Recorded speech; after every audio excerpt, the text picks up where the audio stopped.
उन्होंने अब तक क्या कहा और इस देश की जनता ने क्या समझा। अब एक चीज तो इस देश में होने जा रही है कि इस देश में अब किसी एक व्यक्ति की मन की बात नहीं चलेगी। इस देश में करोड़ों करोड़ों लोगों की मन की बात चलेगी। तो वो क्या कहते थे, हमने मंदिर बनाया, तो मंदिर उन्होंने नहीं बनाया। ये तो माननीय उच्चतम न्यायालय के निर्णय के आधार पर ही मंदिर बना है। और कोई भी सरकार होती तो मंदिर तो बनता ही बनता। जहाँ तक है कि हम राम को लाए हैं, तो ये भी पूरी तरह से हास्यास्पद बात है, बड़ी बचकानी बात है, बड़ी बचकानी बात है ये कि राम को हम लाए हैं। राम को लाने वाले नहीं हैं, राम तो अनादिकाल से आए हैं। राम किसी व्यक्ति के लिए एक नहीं है, राम तो पूरे सृष्टि के रहने वाले लोगों के लिए। राम तो सबके रोम रोम में है, हमारे रोम में है। ये राम के लाने वाले लोग नहीं हैं, राम के नाम पर व्यापार करने वाले लोग हैं। राम के नाम पर देश में भ्रम पैदा करने वाले लोग हैं। राम के नाम पर देश को बर्बाद और तबाह और करने वाले लोग हैं। राम के नाम पर देश को बेचने वाले लोग हैं।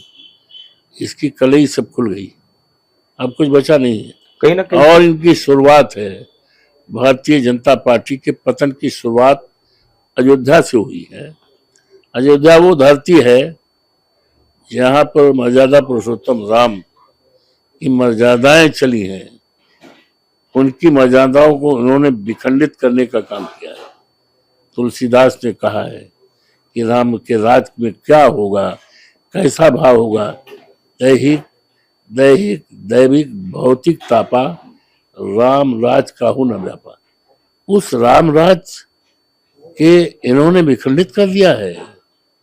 कोरोना काल में लाखों लोग मर गए, ऑक्सीजन नहीं दे पाए, और कोरोना की दवाई इन्होंने बताया कि थाली पीटा जाए, वो लाइट जलाई जाए। क्या कोई बीमारी थाली पीटने से जाएगी?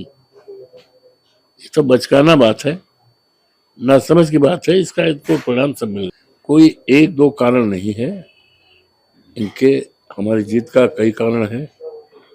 लोगों का, देवतुल्य मतदाताओं का मेरे ऊपर विश्वास, यकीन और भरोसा।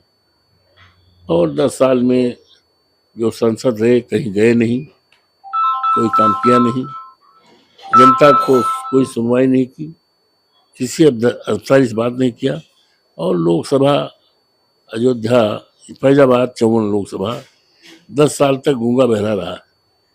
जनता के विकास के लिए, जनता की भलाई के लिए और जनता की परेशानी के लिए। जनता एक तरफ उजाड़ी जा रही है, घर गिराए जा रहे हैं, ढाए जा रहे हैं।